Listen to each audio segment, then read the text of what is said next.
Hello, everybody. This is not Britain's Hangout Hour, but it is part 3 to our Southern Reach talk. Not really the trilogy anymore. It's the quadrilogy. I don't even know if that's a word. But anyway, we're talking about acceptance today. I bet you guys are wondering, Britain, why did you wait until now to put this out? Well, the answer is I would have put it out earlier, but Jason wanted to do NaNoWriMo, and that usually took the time that we usually do to record these things. So, yeah, here we are now. How you doing, Jason? Pretty good. Better late than never. Yeah. Let's see. Oh, yeah, Absolution came out while we were away. I did. I have it right behind me. Yeah, I was gonna try and cram it in for the end of the year, but then it just didn't happen. So 2025, I'll get it done, and then we'll be back here. Next year. As you always like to say. I'll get to it next year. Yeah. But yeah, no, we're talking about Acceptance today by Jeff Vandermeer, which is the third of the Southern Reach books. Probably the weirdest one, at least in terms of the style, anyway. Experimental? Is that a better word? I don't know. You mean because the second person? Yeah, second person, yeah. Yeah. He's talked about why he did that. At least. Oh yeah, you met him recently at a signing, didn't you?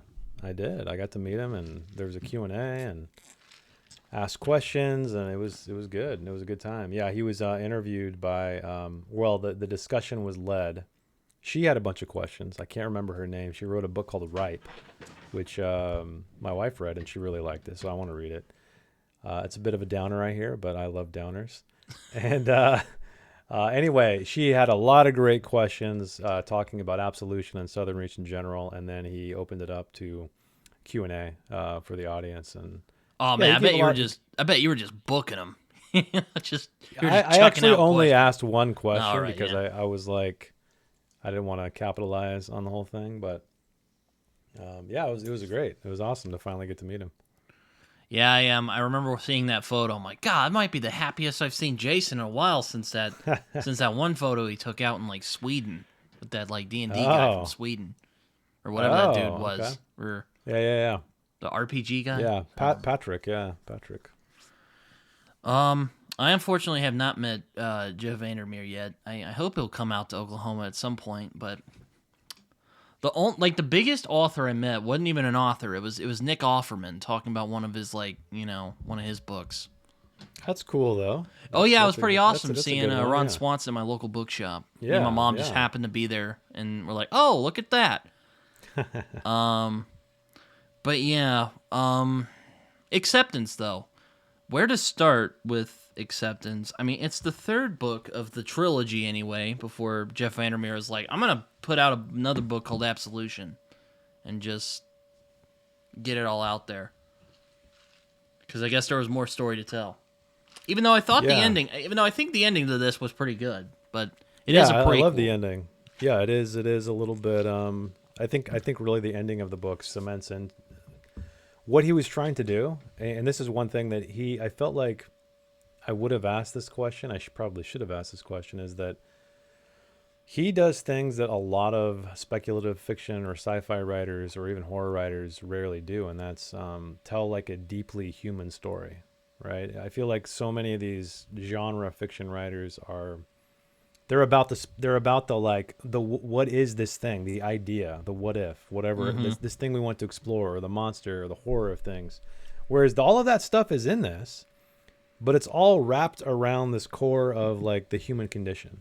And really that's why I think, the way the book ends, you're like, okay, I can see what he values in fiction. And to me, that's sort of why it's like, to me, he's almost a little bit like H.P. Lovecraft 2.0, where it's like he has the element of cosmic horror and the weird, but then he adds in actual like fantastic characterization in such a way that the actual plot itself is a branching outward of that, right? So it's everything's intimately intertwined.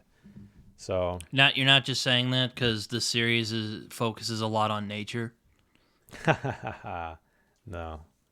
Funny enough, I'm reading a book by Ian Reid called We Spread that is about like I've seen branches, that let's say. at my local bookshop, and it looks pretty. Like it looks neat. I'm thinking about picking that Yeah. up at some point. I don't. I'm almost done with it. It's good. I would say it's probably my least favorite of his, but his other two novels are, again, I haven't got to the end, so it could change. But yeah, he's a fantastic writer. And funny enough, his We Spread is being adapted into for a film now. So every Wasn't it already book, made into a movie? Was that another one? no, his other two. So I'm trying to think of a writer who every book they've written as movies been adapted, and I can't think of another one. He's the only one in my mind. So pretty impressive. I would say Stephen anyway. King, but I don't even think he's been. No, All of his stuff's no. been adapted. Hell no. So No way. He writes way too much stuff. So maybe that's part of it. But you know what else Stephen King likes? oh god, Southern Reach trilogy. Blue Sky. Oh, okay. No, Yeah. not Blue. Well, we're Oh being a yeah, smart ass, Jason. he moved to Threads. That's right. He left X and went to Threads.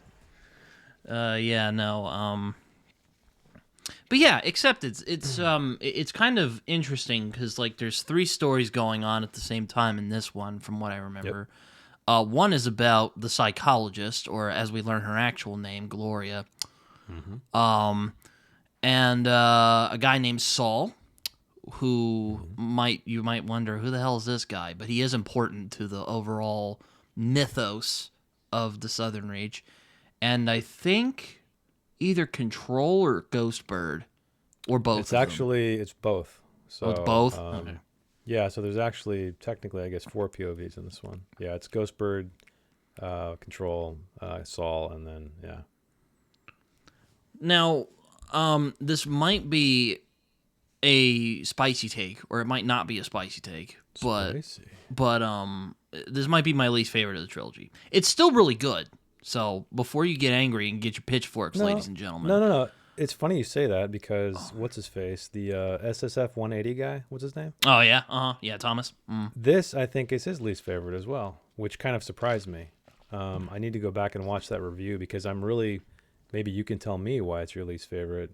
I know you don't like the second person POV, Well, but is there I anything don't outside hate it. of that? Like he does it well, but it's just kind of, I don't know.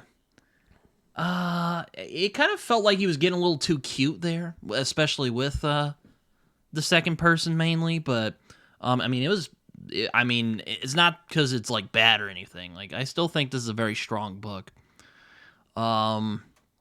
But it was starting to veer into the, ooh, look how weird and incomprehensible everything is. Ooh.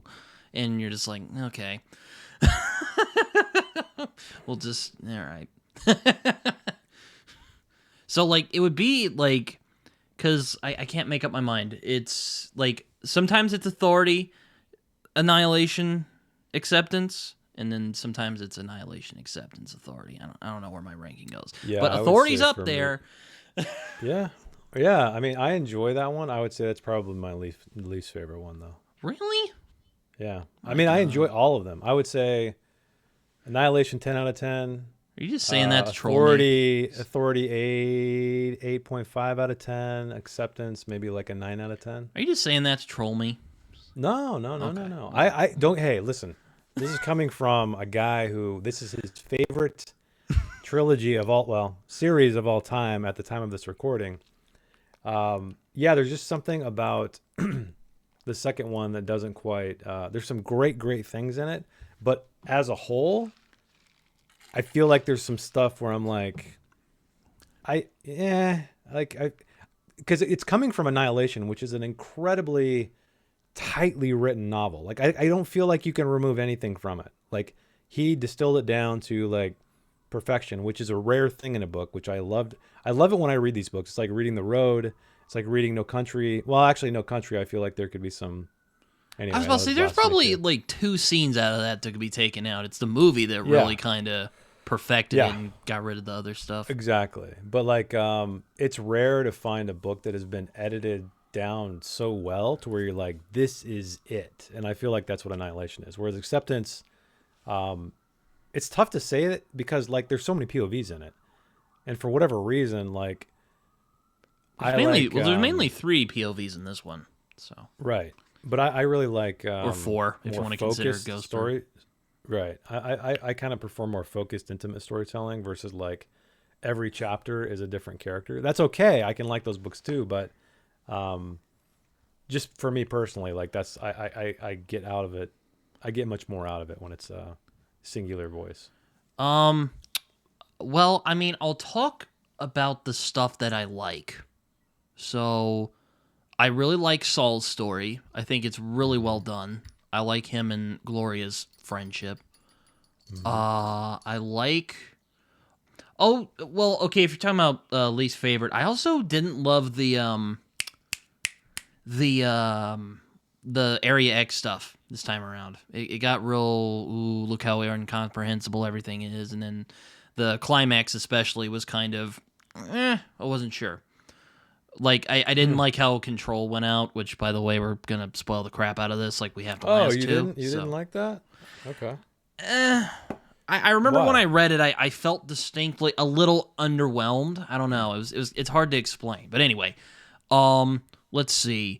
I liked getting her backstory, even if I'm not entirely fond of second person. Um, I liked seeing that and realizing like, oh, she isn't just some shady person who runs this weird organization. Like, oh, she has reasons for going into Area X. That isn't just ooh what is this thing, Mm-hmm. the ending though, particularly I loved the last like couple pages of this book. Her The last letter. letter to Saul I thought was Yeah. really beautifully done. To me, that's what makes this so powerful. Is that I don't know. I feel like in a lot of novels like these, like a lot of these sort of world-altering, big idea stories, it's about that. It's about, oh, look at all this crazy shit that's happening. Where when you get to the end of this book and you realize it all stems from like the relationship between these two people. And it's a very personal story, and that's the entire reason that Gloria went back is to like she needs to know what happened. She needed closure. Yeah, I was just That about to say that. Yeah. yeah, it's just like you're like, oh my god, like all of this epic shit that's changing the world, like it comes down to this like microcosm. I think that's what's so great about it. Yeah, oh yeah, and when like Area X like first kind of in that the bar scene, Oh if you yeah. know you know, yeah. Oh, I know. Yeah, yeah. Speaking of which, the piano player, old Jim, is a protagonist in Absolution. Oh yeah, that's right, isn't he? Yeah, Mm-hmm. yeah, I didn't get around to. Last time I read this trilogy was like 2021. So again, I might have some gaps in my memory. You have pretty damn good memory for being Thank that. I you. mean, I, I, I I feel like I surprised forget. myself with how much I remembered in Authority. I'll admit, I was Yeah, like, I wow, feel okay, I like I. retained a lot of this. Yeah, if it's been 3 or 4 years since I read a book, like, oof, man. Maybe having a conversation will help me like find the compartments in my brain to open them up. But like, Mm-hmm. yeah, a lot of it I don't. A lot of stuff that long ago I don't remember. Yeah, no.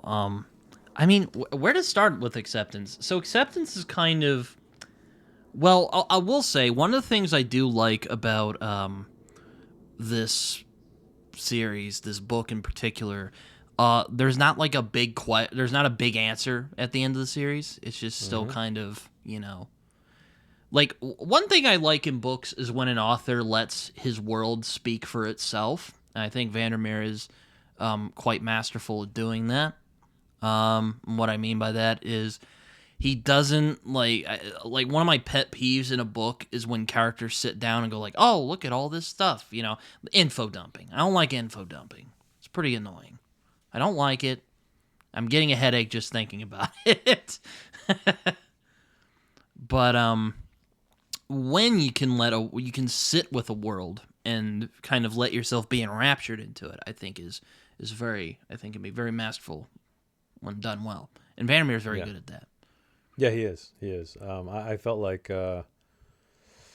maybe Authority, maybe to a degree. This one definitely an Absolution. Like I felt like there was a little, there is some expository stuff that didn't feel as masterfully interwoven with the prose like it was in Annihilation. So you're just high gunning it for You're just Annihilation all the way.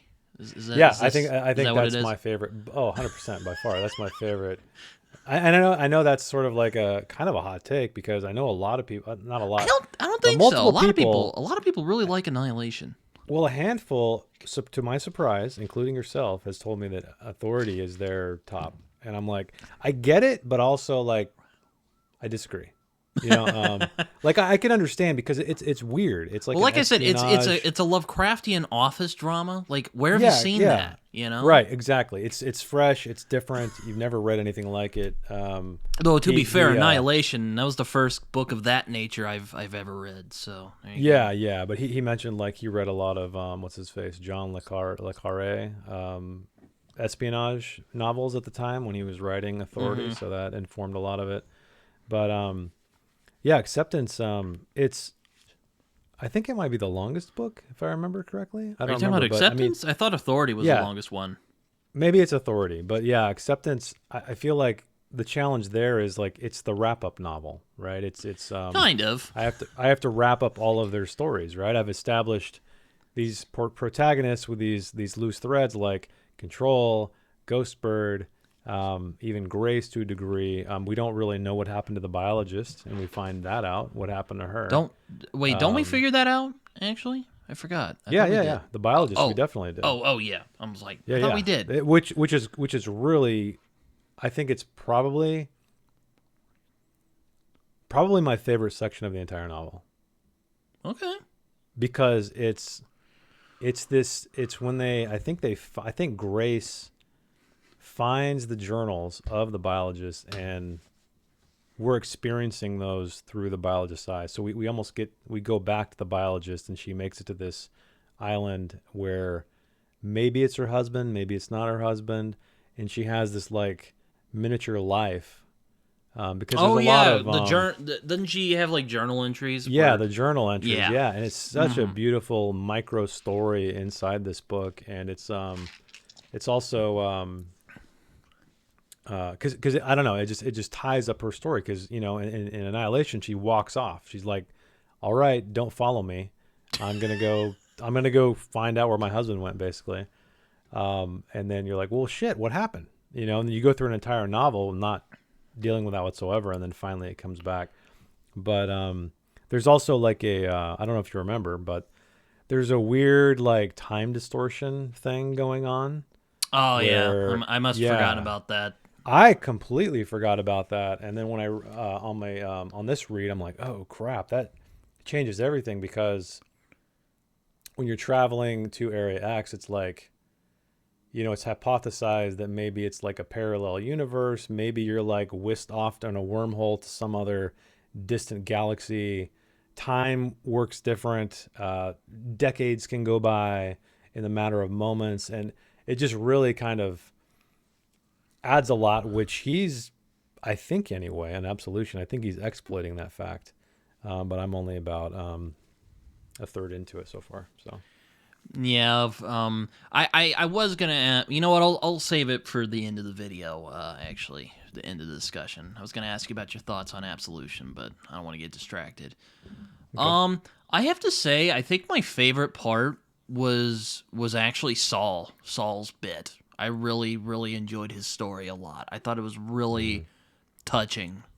Yeah, it was. It was about a guy who ran away Yeah, pretty from his much. past life to find a new life, and then he finds himself at the center of this like catastrophe.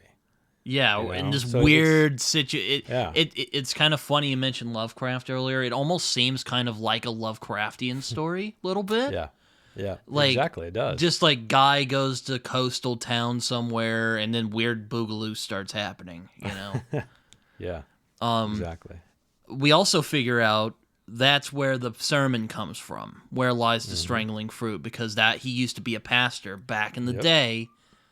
And it turned out he was gay, and he's like, well, I can't do this shit anymore. So he went off and became a lighthouse keeper, which is, Yeah, and we end up figuring it. So there's a lot of, another thing I appreciate about this book is that he gives some answers, but he doesn't give others. Like, we still don't know where Area X actually came from, which that was kind of a weird part. But again, I don't want to get ahead of I myself mean, there. you don't know exactly, but it is very, very strongly implied that it's extraterrestrial. Like Well, yeah, I mean, it's some kind of like I remember in the it's like a book anyway. blob or something. And like, Well, it's mentioned that there was a planet somewhere, and this was the remnants of it, mm, and it basically was shot off into the universe for some reason, and landed on Earth. So it's like a fragment of some distant civilization oh, that I is don't remember was that. I just remember like Saul like tries to like touch it, like this blob, and then it just like goes into his finger. I no, it's think. not the blob. So what he does is he finds Or this something strange goes into his flower. It's a finger. I flower. remember Yeah, that. yeah, I'm not. yeah. I can't. It's a flower. Oh So he yeah, sees this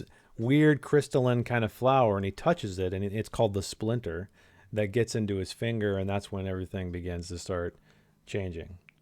yeah. And then he gets like weird dreams, and you can Hmm. imagine the rest. But I What I really. what? I'm Oh no, sorry. go ahead. I'll let you finish your thought. Well, I was just gonna say, speaking of Saul, what I really liked about his chapters is he had like a little journal entry at the beginning of each one. Do you remember that? Oh yeah.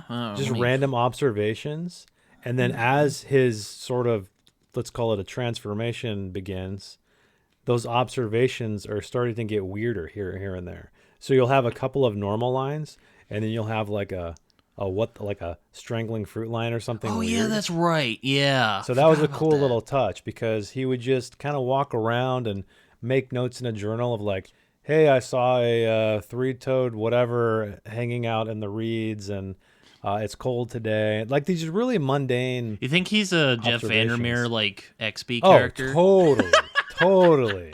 This is basically so. If you've ever watched the interviews with Jeff Vandermeer, So if he Jeff Vandermeer were a gay preacher turned into a lighthouse keeper, he would be maybe he Saul. is. Maybe he is a great gay preacher. He just hasn't come out yet. I have no idea.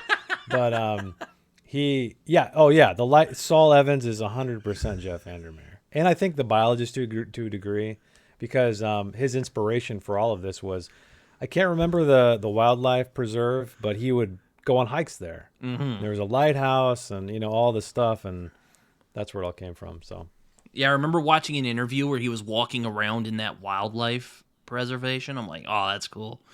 So that's what I think of now when I think of Area X. yeah, no. I there's a lot of Saul Evans, I'm sure, in Vandermeer, definitely. Yeah, and he's also friends with this little girl named Gloria, and it's kind of Hmm. interesting because like Saul is in like his own kind of weird story that like you could make into like a novel of its own, really. Hmm. And then it's just like he has, it's like this, it's like a character from like a social realist novel accidentally stumbles into this weird, weird Lovecraftian stuff that's going on here. Hmm. Yeah, Because yeah. like, No, I that's the beauty of it. Like you could take all of these characters and they could have their own novels. I mean, granted, the biologist does, Control does, but like even outside of that, Ghostbird could have her own novel. Gloria could have her own novel. Yeah, they're all, and to me, that's the beauty of his characterization. Is it's like these people are so rich that they could exist on their own outside of this. They're greater than the sum of their parts, basically. mm-hmm. Um, yeah, but yeah, he was probably my favorite part of this book, particularly. I really enjoyed learning about him and who he was as a person. Mm-hmm. And it Mm-hmm. makes the series more sad, really, because like Saul, like, sure, he has his flaws and issues that he's dealing with. He has a lot of angst from the past, but like he was a nice dude who just wanted to do his lighthouse gig. Yeah, and yeah. He just wanted to get away and be a curmudgeon a little bit, like get and out of he here, kid. and he just and then he just, unfortunately, this thing, whatever it is, decided to use him as its host, I guess, for lack of a better word. Mm-hmm. Yeah, it's like it makes you wonder though. There's a lot of symbolism around. Well, a lighthouse, right? What does it do? What is its purpose, right? It's to lead something to shore. It's a beacon.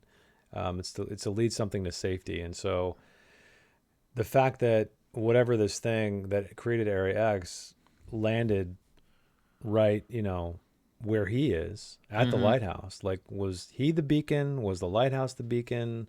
Like, there's all these kind of like subtextual, metaphorical symbolism kind of stuff, symbolic kind of stuff that's really embedded in it, because it feels like just chance. It feels like randomness, but then also it doesn't, because we also know that the Forgotten Coast and then Failure Island, which is nearby, where there's all this woo-woo stuff going on, or they think there's some weird stuff, there's all this Oh like yeah, just, it's almost like I really love it's the like part Bermuda. where the ghost hunters show up, and Yeah, and Saul exactly. just So is there's just shaking his head.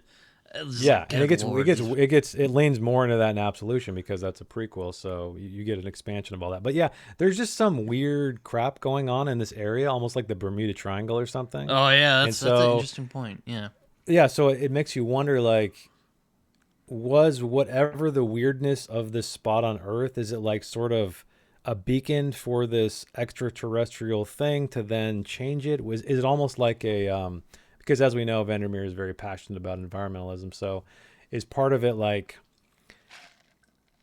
it's a calling to save us, right? Transform this trash heap that we're turning this Earth into something beautiful and everlasting. And so there's all kinds of stuff like that you can really expand upon. I think Yeah, that there's that cosmic it's all the indifference thing going on here. cosmic indifference. Yeah, that's a good way of putting it. I think that's how Lovecraft would put it. So I'm afraid Probably. I'm afraid I can't claim I made that up. um, but yeah, no, I enjoyed his story a lot. I mean, he has like a gay lover, I guess, that he hangs out with from time to Charlie. time. Charlie, yeah, Charlie. that he hangs out with from time to time. He struggles a bit, he's like, man, I just kind of left. I didn't really actually deal with this. And then the Area X stuff starts going down, and it just goes to hell from there. Yeah, basically that's how it goes. But yeah, no. What else did I like? It was neat seeing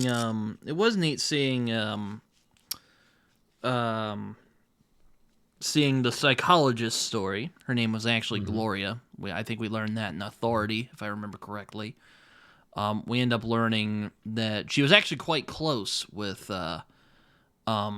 Saul, and I'll admit, I it didn't click with me until like later on in the book. Like, oh, that's who that is. The little girl who hangs out with him. Oh, yeah. So that was The girl in the photo. yeah. Forgot all about that when I started reading it. Because, like, it's a good. I think it says you're good at what you do when you kind of distract people from something you already know, and then you bring it up, and you're like, oh yeah, that's right. Oh man. I don't want to be spinning my wheels over here. What were some of your favorite parts, Jason? Well, like I mentioned, I would say it's really tough, because I love the ending and I love Saul's story, but the moment when we get to experience what happened to the biologist, I thought that was really cool, and then the subsequent journey of Control and Ghostbird to that place, Oh, where we get to see the grand reveal of the biologist, basically, which is, again, it's a very tragic.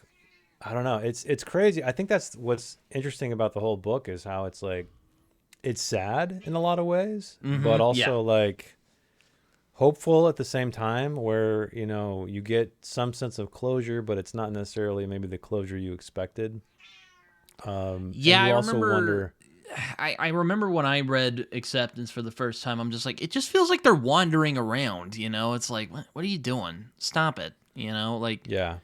because Well, I wasn't as hooked as I was with Annihilation and Authority, if that makes sense. yeah, it feels a little more directionless in a way, even though there is direction, because I think he's balancing all these POVs. Whereas in Annihilation is the biologist story, Authority is a Control story, and then Acceptance is kind of like all of their stories, all of their wrap ups. It's all coming together. Yes. Yeah, it's all coming together. So I can totally see what you mean about specifically the wandering around. That's It with just feels like, or I should say, it kind of felt like he was spinning his wheels a little bit.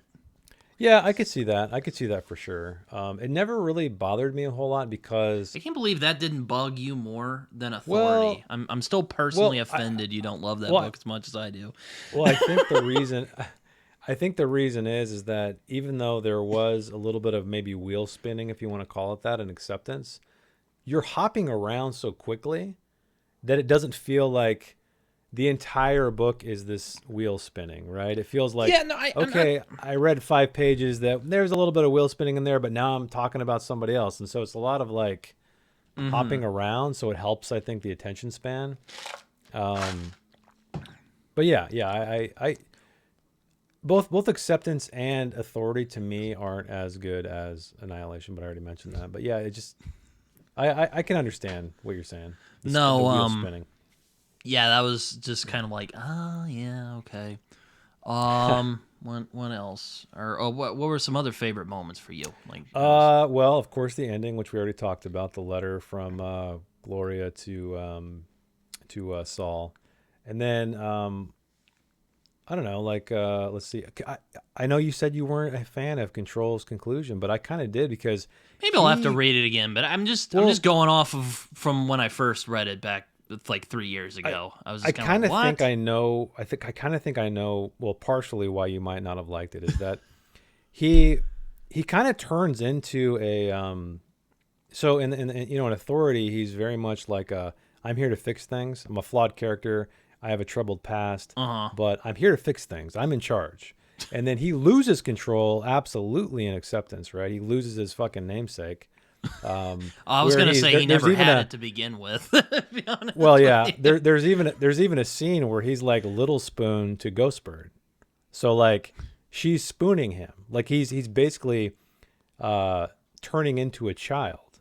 So he's losing control on reality. He's losing Yeah, control of doesn't he start like himself. glowing? I Well, I think I yeah. remember So someone starts glowing in this book. I think it's Control, but I don't remember yeah, exactly. yeah. He, I think you're right. I think he starts, being susceptible to, whatever it was that he, being here basically is changing him, just like it was the biologist. And so that's another thing I forgot to mention is that it almost appears that like the core of what you are is what happens to you here. So Hmm. if you come in to Area X and you're a terrible like cancer of a person, you turn into that, right? But if you're like If like Lowry went in there, he would just turn into like a cancerous mass. well, speaking of which is why I'm very excited to the very last part of Absolution is titled The First and the Last. So in acceptance, they always say with Lowry said it was the first and the last mission, meaning like it's Also, it's the Lowry's very just a first time they went in there, but also like it's the end because there is no true ending. There is no solution, also right? Lowry's just a dick. Like he's just he's just like one of the Dude, scenes I do. that's what confused me He's the just that most too. jerk boss that you have to. He's basically like Gary from Office Space. Just He's worse than that, dude. He's like, because he drops the F bombs like crazy, which is funny. I don't know if you saw on my Discord server, but I recorded Vandermeer reading an excerpt of Lowry's story at the end of Absolution, and it's just F word after F word after F word, just like over. Because that was my main question is like, when you meet Lowry finally in acceptance, you're wondering, was he turned into this? Is this like a product of his like he's gone mad a little bit from returning, yeah, or was and it appears to be he's always just been a fucking asshole. At least I haven't got to the part of the book yet, but it appears like either that's what it that or is. something in area because I remember there were some implications that something in Area X turned him into that, but I could be wrong. I haven't read Yeah, Absolution it yet, seems like it, so but also yeah, we'll see when I get to the end of Absolution. I'll which definitely that's know, interesting you but bring that up because that was kind of one of my issues with Control storyline. It was like because in the other two books it almost felt, or at least in this one and in Annihilation, like there was always a point to being in the zone. Like the biologist kind of discovers where she truly feels like she's at home, you know? Gloria wants to go in there because, she wants to figure out what happened to Saul. Saul, poor guy, just unfortunately was the wrong place at wrong time kind of thing. Control, like in the previous book, it makes sense because like he wants to go in there with Ghostbird. He wants to go in there with Ghostbird. Like that's kind of his motivation, and then it just kind of feels like he's spinning his. I was a bit let down after book 2. What happened to Control, basically? Interesting, yeah. Because it never felt like there was a connection. Like, okay, what is this saying? Like, what is this saying about his character being in? Because you say that about Lowry. It kind of reminds me of Stalker a little bit. Yeah. Where the Zone in that movie, the Zone reveals who you truly are. Deep down, that's what your true desire is underneath. Yeah. I mean that. Yeah, that's pretty or much even what... or even The Shining with the Overlook, the movie. I mean, the movie version, where the hotel kind of reveals who you truly are. Right. Yeah. It takes your flaws and kind of like amplifies them. But yeah. No, I think it's the same thing here. So Control, or I'm sure you have an interesting explanation that I'll mull over after this is over. Well, yeah. So the way I look at Control's story is that if you think about his entire arc, so in the beginning of Authority, I think one of the very first lines, or maybe it's the first line, is "This is Control's last chance." Oh yeah, right? I think yeah. It's setting him up as a fuck up. Like, I've fucked up all the way up into this point, and this is my last chance. And he's like enmeshed with his mother and his grandfather, like the puppet masters almost, right? Mm-hmm. So he's being used as a tool to find out what the hell is going on. So he's sent into the Southern Reach and in a position of authority, right? He's the substitute director. So you have this guy who like basically has screwed up his whole life with his career. Should never have been in espionage at all. That's the point, is that he followed his family's trajectory when he should not have. Yeah. And so his entire life is a sham, which again, it makes him more tragic. So he followed in the footsteps of his grandfather and his mother, and he's here and he keeps screwing up, and they're like, all right, this is your last chance, Control. And so he's put in a position of power, like the ultimate power of the Southern Reach, as almost like, it almost feels like a fuck you kind of thing. And he tumbles down. He tumbles, and loses everything and loses control. Like they play with that. Well, hold on. To be fair, Okay. I don't think he could have fixed things considering where it was going. It No, was kind of looking like everyone was going insane when he joined Well, up. yeah, exactly. And I think that's part of the point too. But then he loses his namesake, Control, basically, and kind of regains it here and there. It's a cool little. I really love that part about Vandermeer's story because, as names have power, or they think they have power in the story. So you are what you are, right? Your profession.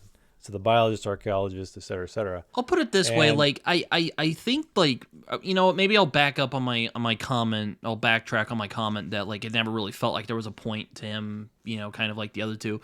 I do think, because you mentioned that kind of childlike state he goes into, I felt it was better done in Authority, that where he figures out he has no control whatsoever. Well, and yeah, you could make the argument that's what Area X does, but I'm like, yeah, but that happened in Authority already. Like, again, it just feels like he was treading water there. It was a bit disappointing to me. Yeah, I can see that. So really, for me, it's like he has a tragic ending because he wants to be something. He wants to succeed. He wants to have control, right? Mm-hmm. And then he fails. But what he does is he decides to jump, and so that's another beautiful thing about Authority is that. The very beginning, he's having these dreams. He's standing on the edge of a cliff, looking down into this like abyss where there's these behemoths or leviathans or whatever swimming, and he's constantly teetering on the edge, like ready to fall, ready to do this. And at the very end of Authority, he chooses to jump. He jumps into the pit that that Ghostbird basically created, to the portal.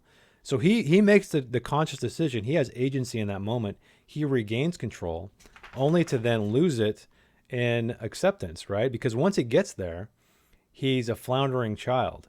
the environment is too much for him, and he regresses and regresses and regresses until the very end, when he's seeking something. He's clutching the sculptures that his dad made or whatever in his hand and leaving them behind, and then going to the light or whatever at the center of the topographical anomaly and jumping into it. He crawls into the light.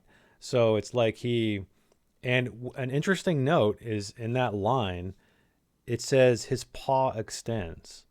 So, and we all know how big of a part like the rabbits and stuff were in Authority, right? In the earlier missions. And so without saying like his footsteps forward, his hand, his paw. And so that's the last description we get of Control before he goes into the light. And so is he transforming into a rabbit? He's regressing into something that's simpler than what he is. So he's giving in. And that's his whole thing throughout the entire book is he's struggling with this thing and losing every fucking time. And he's just like, I basically lost. So are you saying that basically the whole point is that his life is a practical joke by the universe? I don't think it's a practical joke. I think what it is his whole life, his whole existence is a joke, meaning he's tried to do this thing. Well, I mean, he's tried to do this thing that is sad when you put it in those terms. It's really sad because he's this guy who means well. He's just in the wrong profession. Like, imagine if Control happened to be like an English teacher. Yeah, maybe that was his lot in life, or a salesman. Maybe he would have exceeded, but he was forced by his family pretty much to do this thing that he was not meant to do. And I thought it was more insecurity and kind of feeling like he had to. Sure. Yeah, I guess that's part. But I mean, yeah, exactly. It's him feeling like I need to do this. But also, I mean, you can't deny the pressure from his mom. His mom manipulated him. She was a master manipulator. Yeah, Jackie Severance. So it's like, yeah. Anyway, I think that's the whole point of this thing. Is like this whole guy. This guy's life was basically he was used as a tool, and he regressed into an animal basically at the very end. And that's it. That's your existence, dude. Like, it was pointless. So does he become kind of like another crawler in a way? I don't think he becomes a crawler. Or another creature like the biologist? I think he was, because as we know, Area X transforms you, right? So I think he was transforming as he was approaching this thing because it is shown, like you said, he's glowing or there's stuff happening to Control. Either that or I'm getting mixed up with Annihilation because I do remember there was glowing in that book. Yeah, the biologist did glow, but Control is exhibiting symptoms, let's call them, of being in Area X. And to me, it's almost like the stronger you are, the longer it takes to succumb to Area X. And Control's change or his transformation happens relatively quickly because, again, he's not cut out for this. He never was. He was put in these situations that are only going to destroy him. And that's exactly what happens. And he finally gives in and he lets himself go. He gives up, you might say. Mm-hmm. And that's the tragic story of John Rodriguez because he it's sad when you think of an individual. Like, imagine somebody in your life, like, somebody who, like, I've known people, for instance, who they really want to be a graphic designer because that's the field I'm in, like visual design. So they really want to do it and they try really hard. They put a lot of time into it. They show me stuff or they put stuff online or whatever, and it's just not good. And like, you just don't have it, man. I just don't think you have the eye for it. And it's a heartbreaking thing because you dedicate so much time to it. Yeah, you see the passion they have and the love for it. Like, they genuinely love this, whatever this thing is, and they put their heart and soul into it, but they're just not cut out for it. And to me, that's what I saw in John Rodriguez. I saw that he wanted nothing more than to succeed. I think he genuinely wanted to make his mom proud and his grandfather proud and his family name proud, but he just couldn't do it. And he failed in the very end. He just turned into a baby. And there's that, like I said, that scene really stands out to me when Ghostbird is spooning him. And we know that is a very submissive versus, dominant. Like it's position. A thing mothers and sons do. Exactly. And so it's like he's a child at that moment and he he gives up mentally, physically, like his soul, if you want to call it that. He just gives in entirely, and that's what makes it so sad. Is like you see this little kid who wanted to be a police officer or a graphic designer or a teacher or whatever, and they do what they can, right? Whether or not they're forced by their family or not, like John Rodriguez was. Yeah, it makes it so much more tragic because you felt like this life was wasted. Because you felt like he got to the end of his story and is just like, you're like, oh shit, like his whole existence was a farce. Like he was not destined for this timeline or this life, but that's the only life he has. And maybe he has a better existence, whatever he turned into or whatever he's becoming in Area X. But yeah, I think that's what I love about. I love tragic stories, though. I love tragic characters, and so that's part of the reason. But Well, I mean, I don't mind tragic stories. It's just kind of like, all right, that happened. Like, I don't know. Like, you followed him. I urge you to read it again. I urge you to read it again. You follow him yeah. through the second book, and you're like, okay, shit's about to go down, and then it's just kind of like, okay, all right, well, that's a bit. Well, I think that's underwhelming. that's the point for me is that like he set up. He's a failure. This is his last chance. His freaking name is Control. It's almost like a joke name because he has anything but control. He's put in this position of power as the director, of the Southern Reach. And it's almost like, it's almost like putting a toddler, like, hey, we're going to make a toddler president. It's like, what are you doing? Like, what? This is a joke. And, yeah, I don't know. I can understand what you're saying, but I think part of the reason is I did a read along series, so I read it very, very carefully, highlighting notes.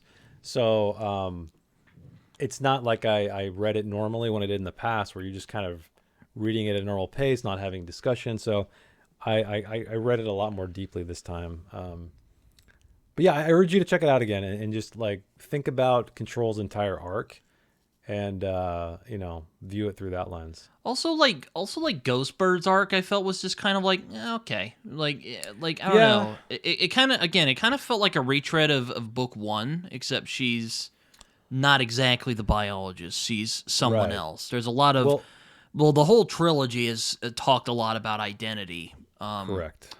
And that's her journey. Is she's like, I'm a copy. But I'm my own person, goddammit. Yeah. But am I? But am I? But am I really? And so she's struggling with identity. Exactly. And so does she find it? Does she not?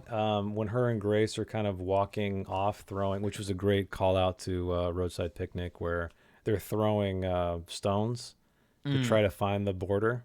Mm-hmm. Just like the stalkers will throw like bolts and, yeah, and Stalker, they have those little like, what are those? Yeah. Like, yeah, I don't know what they're called. Yeah. But yeah, it was, and I actually read Roadside Picnic again very recently, so it was cool to see the influence there. But yeah, I agree with you with Ghostbird. Like she was struggling with identity, and then her ending was kind of an abrupt thing. Yeah, just kind of stopped. It just sort of stopped, yeah. Which, look, that's fine. I get sometimes real life isn't like a climactic thing, but I'm like, bro, this is a science fiction cosmic horror story. This isn't supposed to be realistic, but whatever. I digress. Yeah, I would say maybe Ghostbirds and Grace was just kind of, a side character, but Grace was just kind of there. Yeah. She was just kind of there. There was a purpose for her and all that, but yeah, she was... she had the relationship with Gloria. She was very close with her, and there was that aspect of it. But... I don't know. I don't remember if I asked you this in the Authority conversation, but did you ever get the sense that like Grace was into the psychologist, like romantically? For sure. It's funny. I remember before I read it again, I was almost 100% like they had a thing. But then reading it again, I'm like, it feels like there could be a thing, but it's never explicit. It's never like, oh yeah, I get what Vandermeer's saying here. Like if I read between the lines, but yeah, I totally got that. Because like again, kind of going back to Authority, like there's this like she's real defensive about the psychologist. Like she particularly does not like Control because she liked the psychologist, but it wasn't just merely, oh man, that was a great boss. Like it felt like there was a more personal relationship there. Yeah.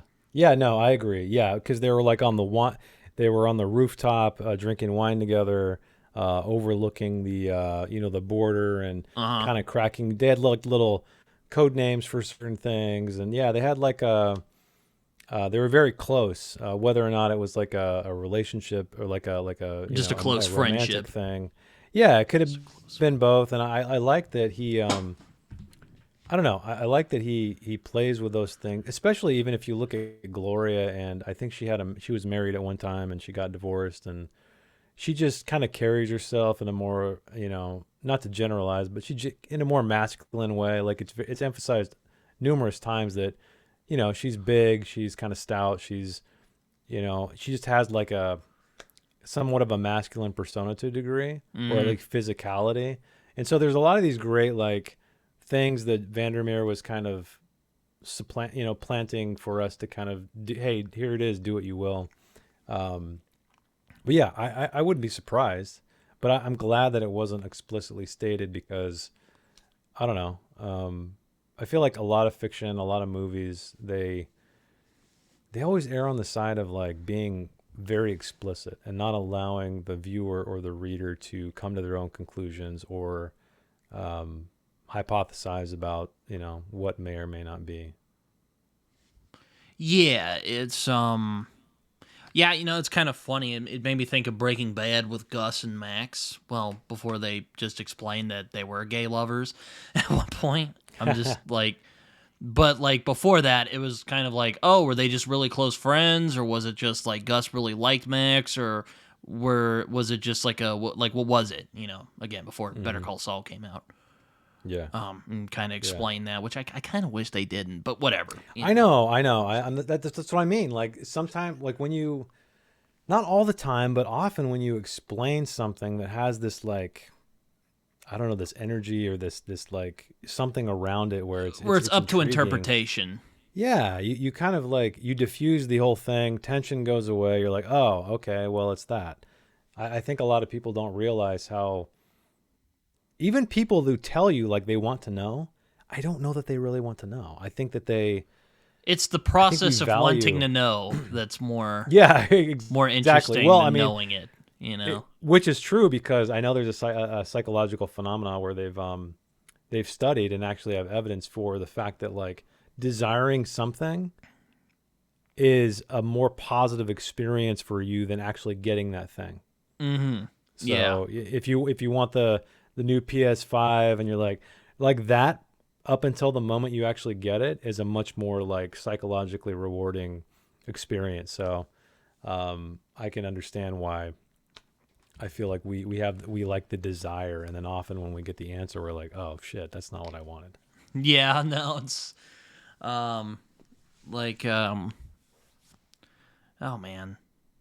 Now don't get me wrong, I really like Better Call Saul a lot, but that's just an example. Um Yeah, it's a great show.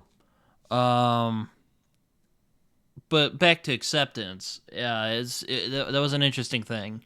And her kind of thing with Ghostbird made me think of that. Yeah, yeah, no, for sure. There's a lot of there's even a bit of a ghost bird control kind of energy, like I you're wondering think I sometimes think like are they into control, each other? and I think we talked about this a little bit in Authority, but Yeah. I think Control likes her more than Yeah. Ghostbird likes Control. Yeah, but there's this great it's such a great execution of that, yeah, that element where you're There's like, that tension. are they? Yeah, it's the tension. Are they into each other? Is it just him? Is it her? Is it both? Whatever. And then, and then it turns out that he, regresses into basically a child and gives in at the very end. So, but yeah, it's which was a great mirror image actually, or inverse, I should say, of in Authority when he's interviewing her. Mm-hmm. He's in control. He's in the power. She's the one who's sitting down, answering questions or not. And then in Acceptance, the roles have completely reversed, where he's now getting spooned by by Really, Ghost you're Bird. really interested in the spooning. Well, because I think it says a lot. I think it says more. It Really says quite so much about. fascinated by the spooning in this I'm not scene. In this, fascinated, but I think it's a great tell as to what Vandermeer is trying to do, mm-hmm. versus just showing, versus just showing Control losing it physically and mentally. Like when he allows this woman to embrace him in that way, that says so much more than just you know what he's going through on his own, mentally, physically, like I said on the page. But Yeah, no, I think there's also like a that kind of going back to what I remember saying in Authority about like he wanted like a mother figure yeah, because he's exactly, because he thinks a lot about like his mom and he's like just if I do this she'll be proud of me. He does that a lot in exactly. Authority. Yep, exactly, exactly. So it's yeah, he But he's we we drawn to often her for right. one Yeah, reason or another. we crave the acceptance of our parents. I'd say most of us do, right? We want them to be proud Haha, of you us, name and dropped acceptance. That what the and title was about the whole time? Oh man, yeah, I he just know, wanted right? acceptance from his mom. Yeah, which is a great. I mean, speaking of titles, fantastic titles.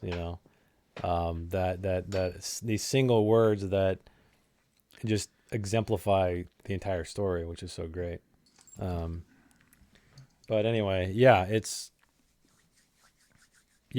great. It's a great stuff. Great character arcs. I can totally see your point though about Ghostbird maybe not feeling as Yeah, just that whole kind of chapters were just kind of like, okay, let's get back to Saul. Like, I want to know what he's up to. that's the one downside with a multi POV novel too, is that you may be drawn to one or two protagonists, and when you're on the chapters that aren't their POV, you're like, oh man, really? Yeah, I want to go back to the other guy. Like I remember when I read Game of Thrones, it was kind of like that. There were some POVs. I'm like, Sansa, really? I want to get back to what's his face, the Ned King of the or North or whatever. Tyrion. Yeah, or Tyrion. Yeah, exactly. It's just like that's always the downside with multi POVs, is that you might just not care as much. So Yeah, that's a good point. I mean, it's just kind of well, Gloria, her, I is so okay. So, do you think that whole just how she wrote it is that her letter to Saul, or do you think that's just yeah, kind of her narration? no, I think that's the letter.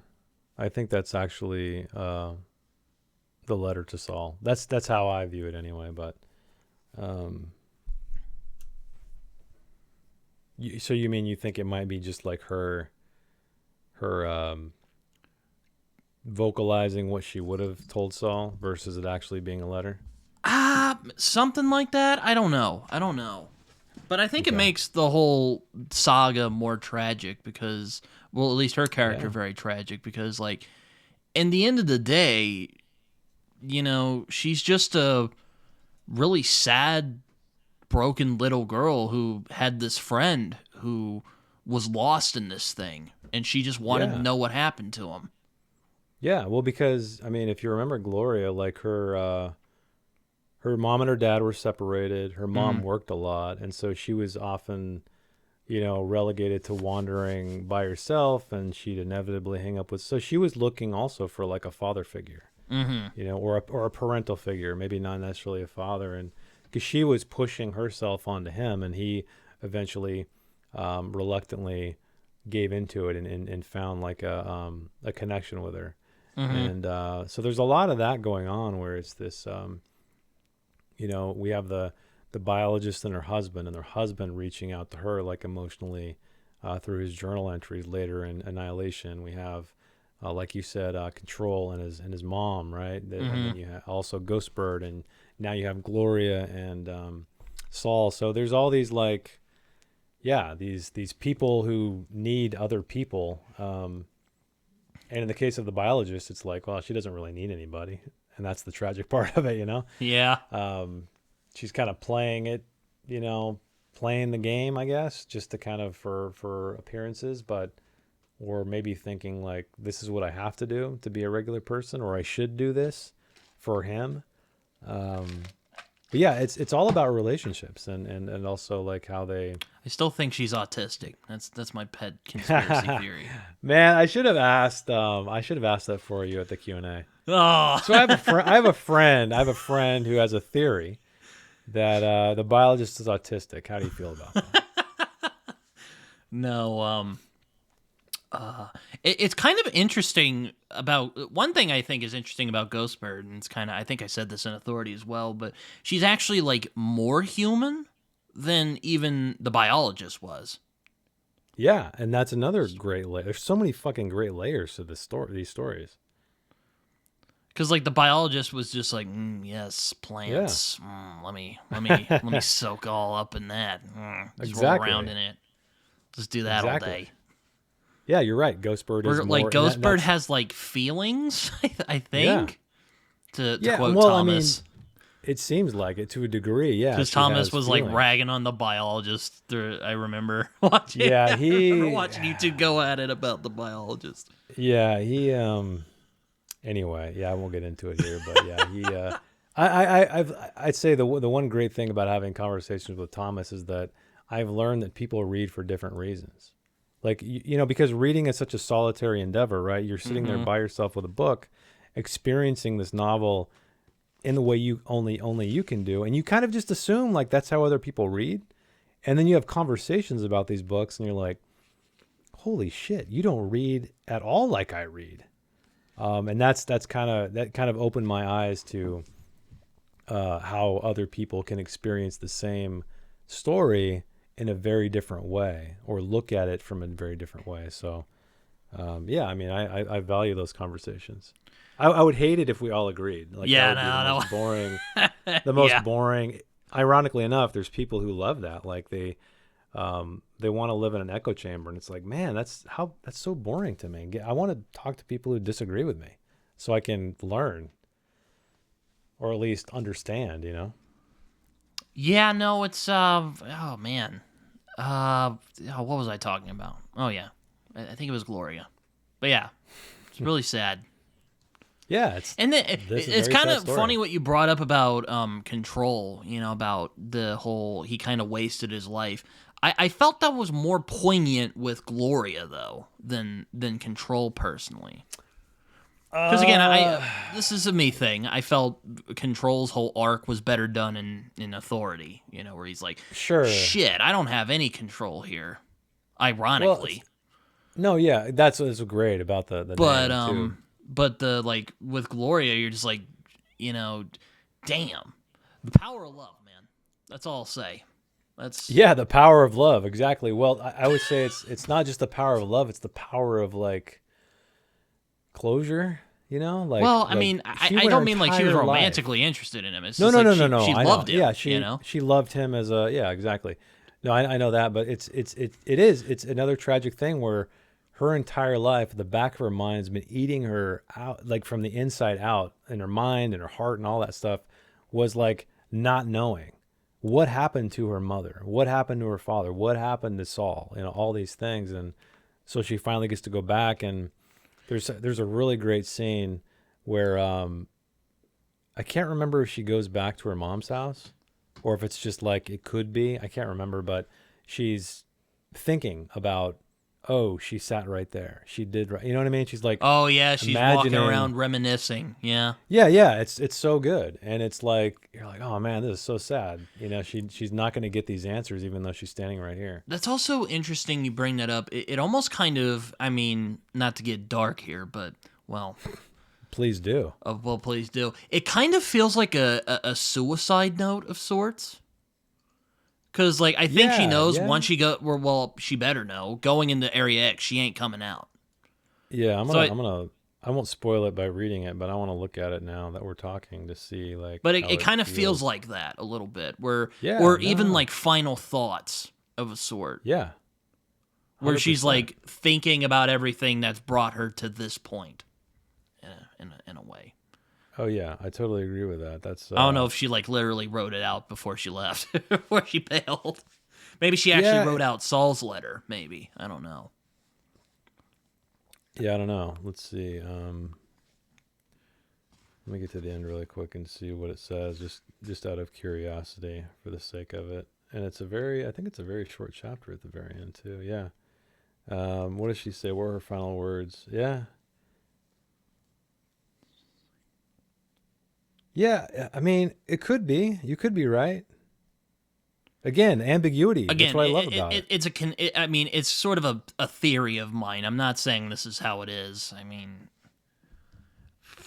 No. I know, and that's what's great about having these conversations. It's like bombarding. I would just be bombarding Vandermeer with questions, and he would probably be like, "I don't know, dude." Like, yeah, you're like, man, you're the taking damn this so thing." seriously. That's what's funny about Vandermeer is like, you talk to him, he's kind of a wise guy, you know. He's He's kind of a goofball. he's he's a very dry John Langan, you know. Like John Langan is like the jolly dad, cracking jokes, making dad jokes left and right, and Vandermeer's like, he's got his little black baseball hat and he's got his black button-up shirt and he's very dry. He's funny, but he's very dry. And I could see him I don't know, maybe part of the reason why I didn't ask these certain very specific questions. I bet he'd pull like a McCarthy where I'd ask him like, "So is it like a suicide?" Exactly. He's like, "So why'd you write it in that second person?" And he would probably just say, "Do like a McCarthy," where he's like, "I don't know, man, just some Sounded fucking cool. reason." Yeah, or just to fuck with you. That's why I did it. To fuck with the like readers. that, yeah.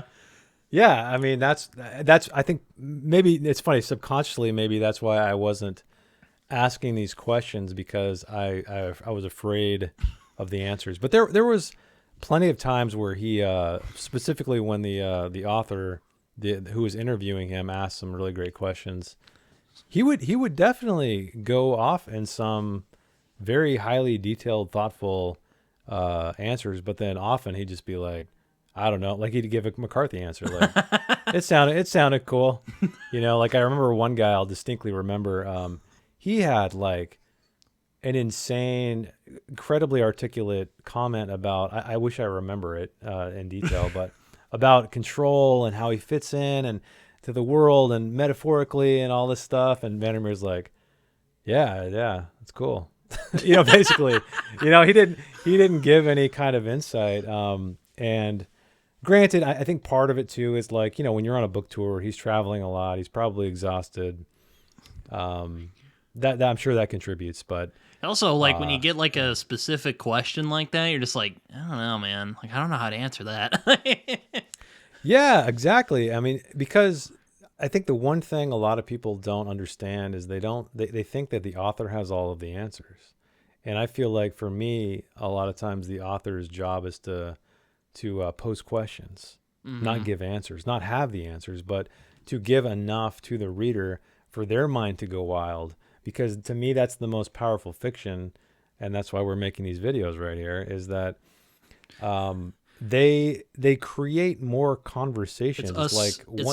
It's us foolish readers trying to figure it out. Yeah, exactly. And I mean, to me, those are the greatest stories. It's not about talking about, man, wasn't it so cool when this happened? Like that's fine, but like it's it's what is unsaid and not stated by the author or even known by the author.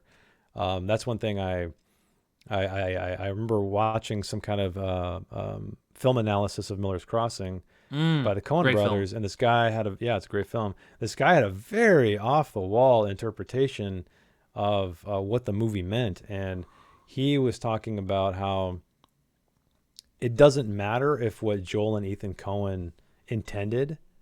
Like sometimes your subconscious takes over and creates meaning that you don't even know about, that the creator, the writer, whatever it is, the director doesn't even know about.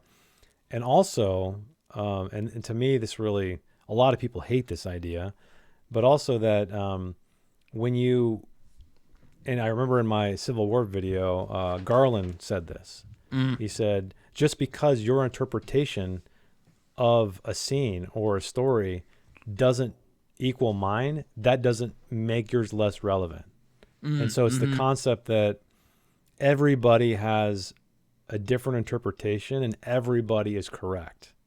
And a lot of people don't like that. A lot of people like there to be one answer. The author knew exactly what they were going for, and they want to peel back the layers and get that answer. I mean, there's even some authors who kind of struggle with that. I mean, I love Alan Moore a lot, but I sometimes feel that, or at least from some of the interviews I've watched of him and read from him, I sometimes feel like he doesn't always respect that the audience is going to take a different interpretation than what he initially intended. 100%. Now, I already that's why I said he wouldn't show up for your dinner party if you invited him. Yeah, no, I don't think he would show up, sadly. I'd have to be careful with what I'd ask him about, because if I'm like, oh man, that scene in Watchmen, he'd just start flipping out and leave. Yeah. No, but God, what was my point? Yeah, I made a video talking about Death of the Author a few months ago, and I was kind of talking about talking about this, because I don't really like the idea, but I think you have a point, though. I kind of mentioned this in my video, too, where I think interpreting art is where the author and the audience kind of meet, and exchange ideas, if that makes sense. It's kind of like it's like a correspondence, But it's weird. It's weird because it's a correspondence, but it's like a it's more elevated than that, because it's like this. Let's say it's an artist who paints a painting, and they had certain intentions and stuff, and then somebody who's viewing this painting has a different interpretation. So it's not merely having a conversation. It's like it's almost like you don't own this anymore. You've put this out into the world, and the observer has internalized it and come up with a meaning to them that isn't what you intended, but it's not invalidated. Now, some people, I think, like Lee on my Discord, like I think if I remember correctly, we've had this chat before, I think he disagrees with that. I think he's very much like what the story is what the author intended, hard stop. Like there's nothing else. Anything else is bullshit, and you're just full of it. Whereas I'm more fluid. Like I get where he's come. I do agree with the idea. I do agree with that, like that idea, but I think it's a little more fluid than that. Well, I think it is, because here's the kicker for me, and here's because the reason why. I said in my video, I'll try not to rehash it too much, because I made a video about it, but it's like, I do think you should take the author's perspective into account, because they wrote the damn thing. Of course. But and that is one. That does not mean the audience shouldn't have its own interpretation. Yeah, and I think here's another, for me, what I was going to say is because then you take the fun out of art, Yeah, well, I think what really also is something, anybody who says like, no, the meaning, the intent of the author is that's it, that's what it is. So something you could give them, or to challenge that notion that they can't rebut from, is that, well, our subconscious is a very powerful thing, meaning there could be a lot of unintentional meaning we put in there and just fucking didn't know it with our conscious mind. Sure, yeah. Right? And maybe somebody else is picking up on that, right? So sure, I'm not disputing that the authorial intent isn't valid. That's 100% valid. I'm just saying that, like, everybody who reads a story can come up with something else. Like when I wrote that Fleisch story, and my wife read it or listened to it and was like, she was coming up with all these hypotheses of like, who is the narrator? I think his relationship with his mom is XYZ, and all this shit I didn't even think about. And to me, that's what makes storytelling so great. I thought it was about a cannibal family. Well, I mean, it is, but like, I have my own intention. There's a lot of stuff I don't know, and that's what's great is when other people read it or listen to it, their mind's going to go off into some direction I didn't even anticipate. And I think that's for me one of the beautiful things about storytelling. And back to acceptance. Yeah, I was about to say, let's get back to acceptance before we go too further. I know we're going on a tangent. That's why I wanted to bring it back full circle, is that's what's so great about this book. That's what's so great about the series, is that he doesn't give you every answer. And so he plants all these seeds that both, and you and I having this conversation right now, we have very different, you were like, hey, is that letter like a real letter, or is that just what she would do? Or is it it feels like a suicide note or a last goodbye note. And I'm like, oh shit, like I didn't think about that. So I immediately wanted to go back and read it and with that context in mind. And then you're like, oh man, I guess it could be. And Oh yeah, you were gonna do again, a dramatic reading of something. no, I didn't want to spoil. I Oh. know we spoiled the hell out of this book already, but I don't want to. Oh. I can if you want. Oh, I was but, about to say, was it the last line? Because I was thinking of doing a dramatic reading of that maybe later on in this, but I've. It wasn't just I mean, it's short. It feels like a letter because it starts with, "Dear Saul, I doubt you will ever read this letter. I don't know what, or I don't know by what means it might get to you, or if you could even understand it now." So yeah, it's like, to me, it feels like, yeah, she did really write this letter. Oh well, yeah. But I don't know. Maybe, again, I'm not discounting your interpretation or your. I'm just. I mean, I was. Again, it's you're kind of bringing some thoughts back that I've had about this because I mean, I'll admit I haven't put as much thought into this as I have Authority and Annihilation, because I don't know, those two books, I guess they grab my attention more. Though again, I really like the Saul story in this. Well, they're more. I'm like, focused, damn, you could have. right? I'm like, damn, you could have done a whole novel just about that. Yeah, they're. I mean, well, the first two are single POV. This is like multi POV, so I can see why maybe those ones really grabbed you, because you're like, oh man, I'm in this guy's head, or I'm in this girl's head. Like I'm. This is me right now. Whereas in Acceptance, it's like kind of you're kind of jumping around, yeah. Yeah.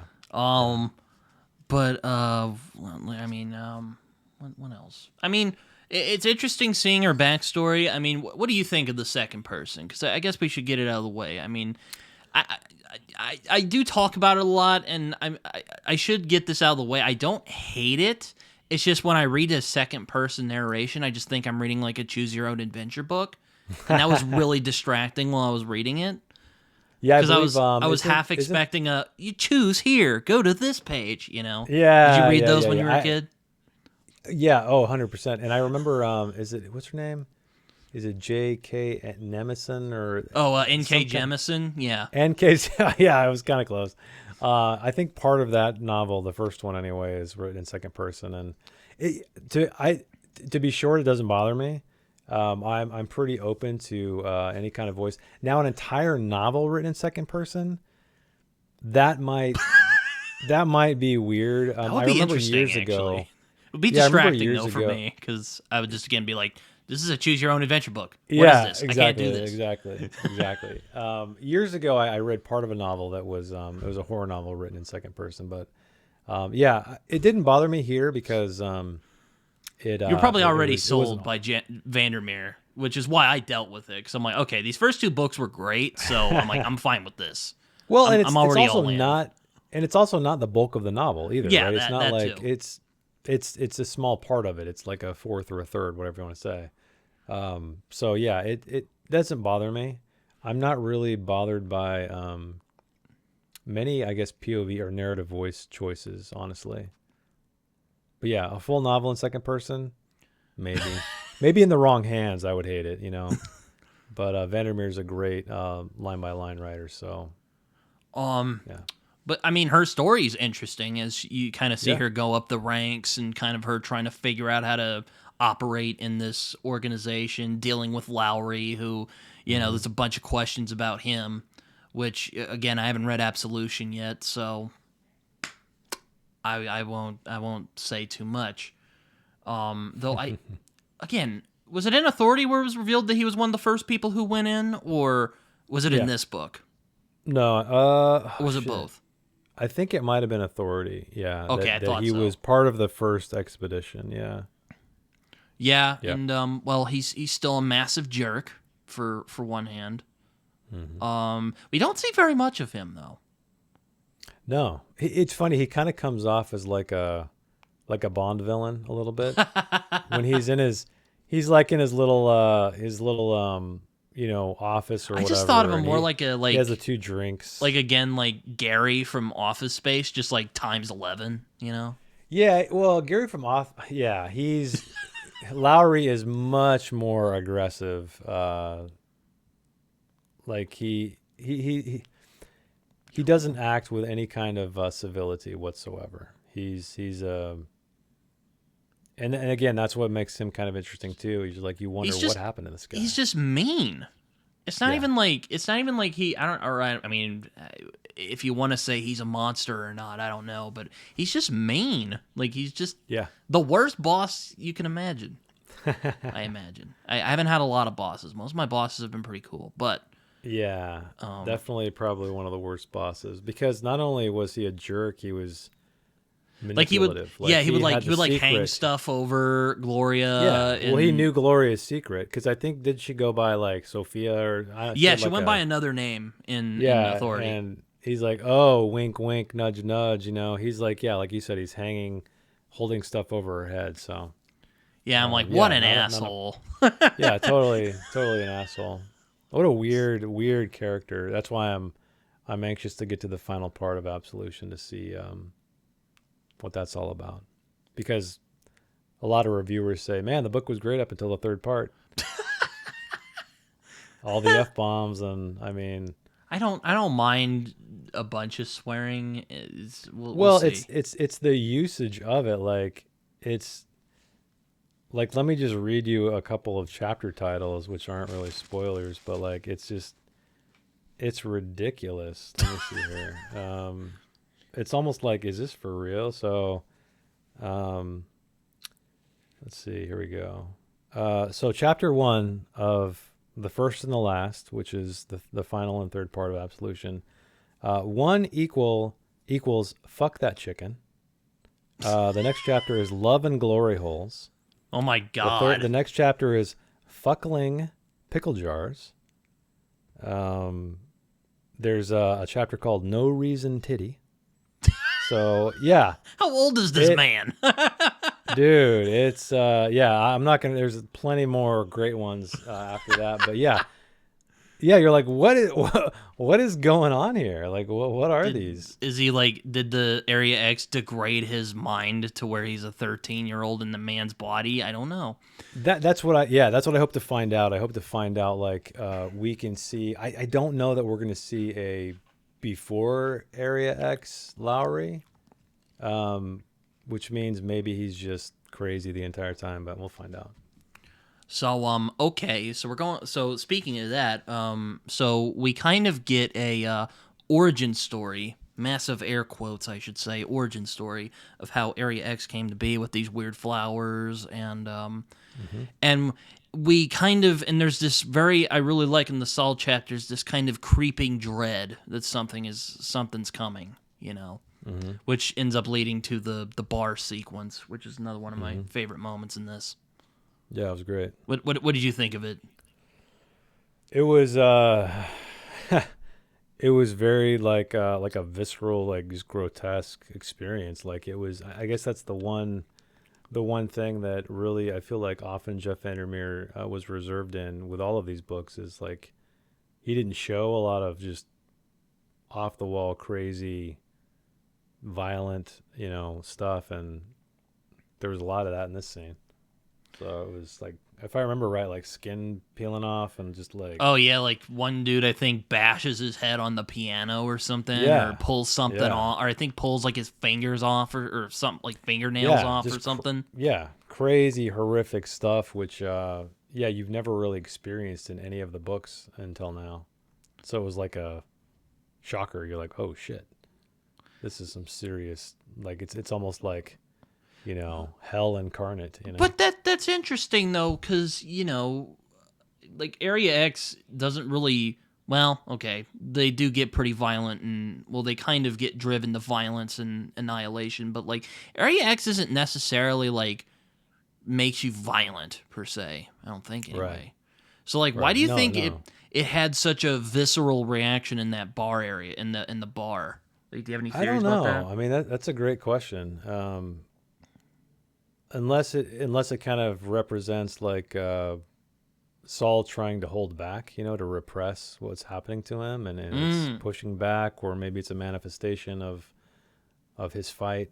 I don't know. Yeah, that's a good question. Yeah, and I also haven't just thought about that. how Vandermeer describes it, how Saul feels as it slowly begins to, as he, I guess I should just drop it here, as he slowly turns into the crawler. Right. basically, Yeah. because it turns out, he's the crawler. Mm-hmm. Yeah. Plot Yeah. twist, it was there the whole time. Yeah. Also, He he kind is of. technically the lighthouse keeper. That's who they see when he's, or I think that's the implication anyway, unless, if not outright confirmed. Yeah. It's almost like he's the crawler, but also like part of the whole topographical anomaly. Like it's all one and the same kind of thing in a way. I don't know. It's weird because Yeah, for there's some this reason, weird. it either chose or it was just random happen chance, which I lean more on the latter because, this pulls from cosmic horror, which the whole point of that is everything is meaningless. Yeah. The universe just, is indifferent to the plight of people, yada yada. Mm-hmm. Anyway, so I kind of just take it as Saul just was unlucky. I don't Yeah. know if it was that it chose him Yeah. or anything Well, like that. yeah, there's also, like I said earlier, there's the idea that, he's the lighthouse keeper. The lighthouse is a beacon to draw someone near. You know what I mean? Like Mm-hmm. it's like a lightning rod almost. Yeah. Like it's drawing something toward it. So, yeah, I mean, it's tough to know, but again, we have all these weird seeds. Like, yeah, maybe it's random. Maybe it doesn't matter. Maybe there's some kind of weird, because we also know, like I said, around the Forgotten Coast, there's some weird crap going on that is unexplainable. So maybe that's part of it. It's like, who knows? And he slowly kind of loses his mind, basically. Yeah, yeah, 100%. He loses his mind, and he almost like kind of forgets who he is because when I think Gloria sees him, right? Yeah, I think it's their Yeah. last chat, and he tells her, and he's like, it's like the last time they see each other, and No, I mean when he's already he basically tells transformed. her to run and don't look back, if I Yeah, recall yeah, correctly. exactly. Yeah, no, you're right. Yeah, good memory. And I remember there's a great image of, I think she's looking at everything through the back. It's like that. It's that cliche scene in movies where there's a kid looking out the back door or the back window of a car Oh that's yeah, driving and away. the guy and it's It driving, was, and the guy's like waving or yeah, something. Yeah, it's basically that. I mean, not the guy waving, but like her looking at, what she left behind and everything she loved is sort of, far in the rear view. So, I also love the, we didn't talk about it a whole lot, but I love the, Seance and Science Brigade. How Oh there's like yeah, they were great. there's like a scientific study, but then it's also like, there's also like they I respect the forgot what happened to supernatural them and the because weird. I kind of felt like they got dropped, but I'm not remembering correctly. Don't they get like sucked up in the Area X? Yeah, I don't remember. yeah, it was Suzanne and Henry. I think what happened is Henry is really fucking weird at the end. He has like a brief conversation with Saul. Turns into Whitby. Yeah, I think so. By the way, Henry's an absolution too, which is pretty cool. Oh, that's cool. But yeah, he has a really weird. I think it's right after Saul is like. I think it might be after the bar scene, and he gets in his truck and he's like driving back to the lighthouse, and then Henry's there, and then they say something that's weird. right. That's right. Yeah, then they say he has like a weird, creepy conversation or something, and then he like walks away. I don't remember exactly, but yeah, and I can't remember what happened to Suzanne.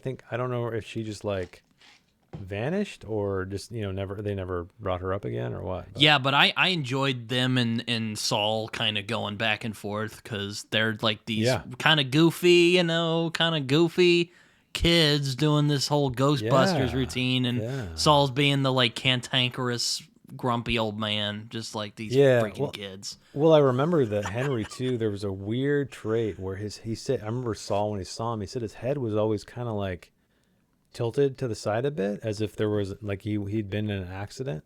Mm-hmm. And that to me always stood out as like, man, what happened to him? Like he's such a weird guy, even though like you said, he's very jovial and friendly and okay, Saul, how's it going? Until Saul's that just end like, encounter. It's fine.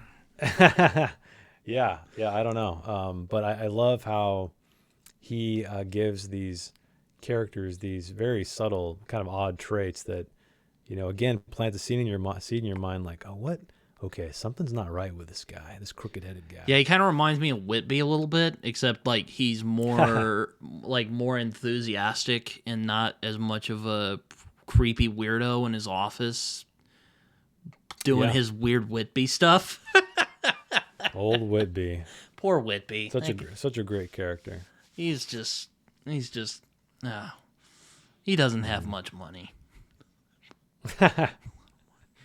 He doesn't What have a made you lot say of that? He doesn't have a money. lot of sense either.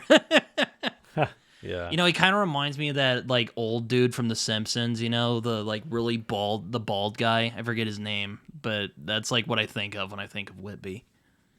Does he show up in this book? I forgot. I have a theory. Actually, somebody has a theory on the read along, and that he does, but we don't quite know yet. Oh, okay.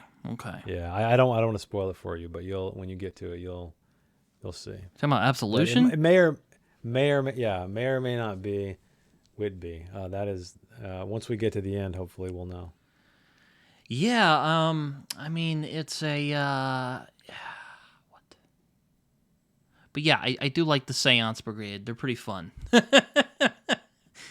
I like It's I like her and I like them and Saul's dynamic, I guess, for lack of a better word.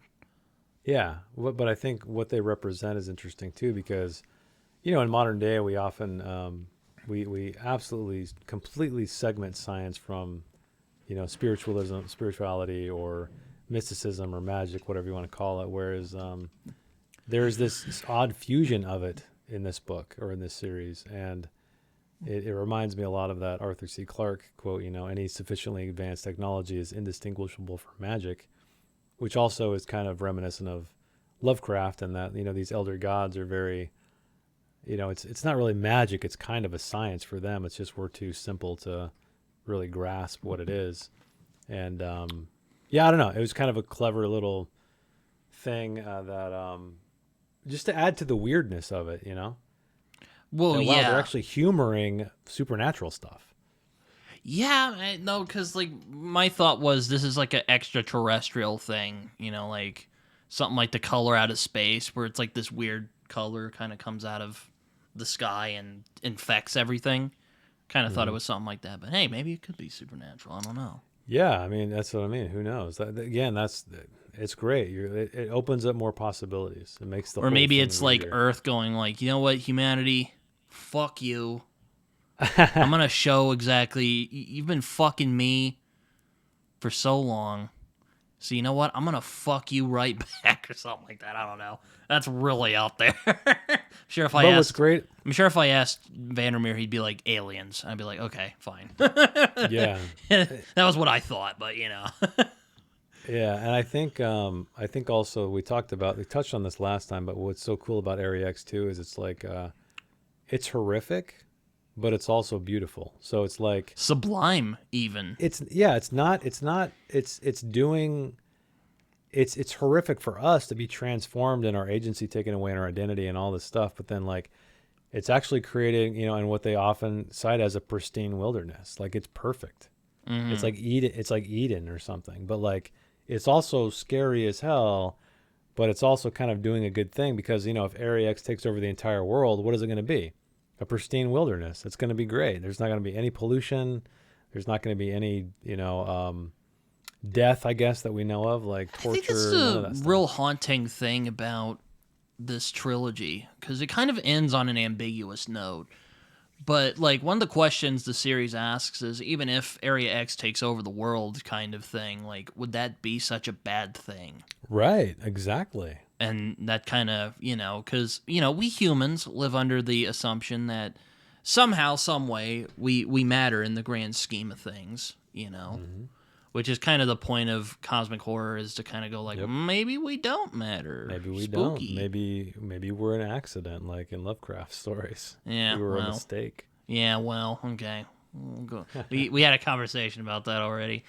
Yeah. But no, it's but yeah, that's kind of that, like, I remember when I finished reading it, or like a long time ago, I remember thinking like, oh man, like I felt kind of uneasy after reading it, if that makes sense. This specific book or the whole series? Well, the whole series, but this specific book in particular. Okay. Aside from also feeling like, damn, that was really sad. That was unexpected. I wasn't expecting this to be that sad because I remember I Yeah. read the final lines of the book. I was like, damn, dude. Yeah. Yeah. Shit. That was. I also hear, according to the interviewer of Absolution, that the last line of Absolution is a very tragic, sad line too. So I was like, anxious to see what that damn, is. dude. Like, what was that? Yeah. Like, just, oh. I mean, Great. what's like, bro, I wasn't expecting to get hit like that. And it kind of, Yeah. you know, it turns into the simple thing of this woman who was this girl once who loved this person, you know, had Yeah. a, you know, again, like loved in a sense, like, you know, I don't know, like, you know, she was very close to this person, and she just wanted to know what happened to him, you know. Mm-hmm. But it's not all doom and gloom. I feel like Ghostbird and Grace, you know, they kind of are marching down the yellow brick road at the end in a way. I would not describe it like that, but okay, that's Yeah, but I mean, Area X seemed to have expanded and taken over. At least I don't know how much, but and they're so just much like, to we're where- okay with this. It's yeah, kind of yeah, they're like it's yeah. basically it's like Lovecraft, but like there's more like emotional connection where you're like, okay, it makes sense why they'd feel like they're just going along with it. Yeah, Because that's what always I kind of mentioned this in our Lovecraft chat, but that always kind of what bugged me about Lovecraft. They just accept it. They're just like, okay, I'm a fish person. I'm gonna go Yeah. break my cousin fish person out of jail, Yeah. and we're gonna because go. what's left, man? What's left? It's too late. You're a fish person. Yeah. You might as well embrace the fish. Embrace the fish. Turn that into a hashtag. But no, in this, it's like, okay, this is why they might feel like, okay, we'll just go with this, Yeah, you know? And considering the biologist is already so disconnected from regular people, well, Ghostbird is kind of a different person, but I do think the biologist is still kind of in there in a way. It is kind of like it is a clone, but it's kind of like a clone in that sense. yeah, That's like sentient now. yeah, yeah. It's it really asks so many questions. Yeah, like is a copy its own person, right? Or is it just... Yeah, it's kind of like a weird take on AI in a weird way, Mm-hmm. Yeah. where it's like, Yeah, like oh, when is does this it... human? Like, Yeah. well, Yeah, not exactly. technically. When does this... Yeah, right. When does this thing exist outside of its, its label or what we perceive it to be? Which Like, when that does it kind of feeds transcend? into one of my other like pet theories, which is like, you know, because it's mentioned in the other books that they would come back, but they would die not too long afterwards. Like one of my like theories, my idea, one of my conspiracies is for some reason, because the biologist was just so at home there, like that gave Ghostbird more of a personality when she came out. That's why she lasted longer than some of the other people. Yeah. If that makes sense. Yeah. This is sort of a hat pull idea, but I just kind of got that from reading through the trilogy. I don't know what Yeah, you no. think of that. Yeah. I think that's an interesting take for sure. Yeah, again, I haven't thought about that. Or with Something like more... Lowry, why did Lowry get out and no one else did? Like Yeah, that. exactly. Yeah, how well, I think it's kind of implied that Whitby can go in and out, right? He can... Yeah. Like how Yeah. what happened there? You know, I'm Yeah. sure. Well, Gloria too, I guess, right? Well, Her and I don't know. I don't know about her. I think with her, it's more of a. I think she was preparing to go in there, because no, she did. Remember? I Went in think with once she Whitby? went in, she wasn't coming out. Was my interpretation. Oh, I see. Or maybe she went in. I don't. Again, No. She did come back out because she went on the 11th expedition or the 12th expedition, which is the one with the biologist. Oh yeah. Uh huh. Yeah. So I mean, oh shit, I totally forgot about this scene, but I remember the Whitby versus Whitby. You remember that? Oh wait, which book? In Acceptance. Oh, wait, was that at the beginning of the book? Wasn't that No, like... maybe it might be where Because I remember like somewhere, maybe this was Authority, but I remember someone was like, somewhere in the book, someone was like, whoa, Whitby might not even be Whitby anymore. And you're like, what the fuck's this? Yeah. I don't remember which book it was, but I was like, what the fuck? So they were in the I think it was Authority, I think they were in the lighthouse, if I remember correctly, and they were looking, there was the journals. There was like a pile of journals. Oh, yeah. She discovers Whitby like fighting himself. And then she can't tell which is which. One Whitby breaks the other one's neck. Oh. And it's like, is it the real Whitby or is it the clone Whitby? And just Inception. And brings him back, right? He comes back to the Southern Reach and he's there. And that's why he's all fucking creepy and weird and like petting Control's head. And it's not just like his sanity is eroded from being there for a long time. Yeah, that's what I mean. Like, I feel like it's the true Whitby, but it might not be. And I think that's the great thing is that you don't really know. Yeah. I wonder if Lowry's a similar way. Well, we don't know. Yeah. Well, wait. So where are you at in Absolution anyway? I'm only about a third in, so I'm well into the. So I finished the first, I guess you want to call it a novella or part, called Dead Town, and now I'm in The False Daughter, which is about old Jim, who is the piano player that we find in the village bar in Acceptance. So he forgot about him because people were like, old Jim, and I was like, what? Yeah, because again, maybe it's because Acceptance is my lesser favorite of the three, so I don't. Well, think about it as much. He wasn't a big character. He was the random guy who owned the village bar, and he was mentioned like a couple times, and that was it. But he's actually an operative for the Southern Reach. Oh, right. And they send him there to go investigate some stuff. Obviously this is before Area X and stuff. This is like good at pitching things. Now I want to know about this old Jim character, a bar owner who's a spy. I want to know about that now. Yeah, he's thanks, Jim. Again, the parallels are again very similar in thematically to the original trilogy. So the first section is really odd, though. I'm curious to see. I was kind of disappointed, actually, when I first started reading it. And then when I went back and started reading it. So I actually have the audiobook, too. So I'd listened to a few chapters, and I'm like, what the fuck? And then went back and read it carefully and kind of understood, like, okay, now that I know what to expect, I can cast aside any grievances I have and experience the story because I know I can't change it. And I came to appreciate it more. But yeah, the first one, very odd way to start a novel. But it is what it is. I definitely prefer the second part so far, The False Daughter, to the first. Wait, so is The False Daughter about old Jim or is Dead Town about old Jim?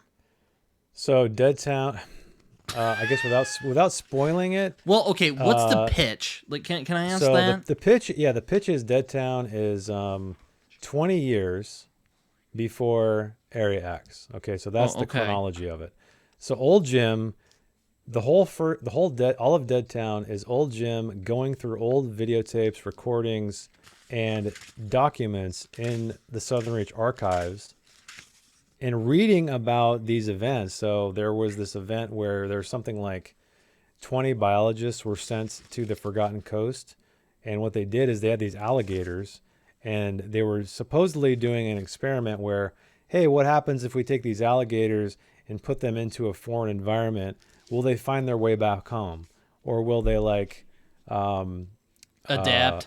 Adapt, exactly. So there's this weird thing, and then it's about all this just weird, crazy crap that happens during that situation. But it's all through old Jim's perception. So imagine this guy reading these documents, formulating a story. So the entire thing is exposition. The entire book, or the first book, or the first part, I guess. And so that's, to me, why I'm like, what? Like, this feels like I'm reading a history book or something. Like, this doesn't feel like a novel. And so that's what kind of put me off at first. But once I got past that, I'm like, okay, this is how it is, and started trying to experience the story like as it's written. I appreciated it more. So, but yeah. Don't be so picky, Jason. Let Well, you'll see what I mean. the story flow through you. Well, other people who are reading it had the same thing too. They were like, Emperor "Man, I Palpatine don't." said that in Return of the Jedi. Yeah, but Let the literature flow through you.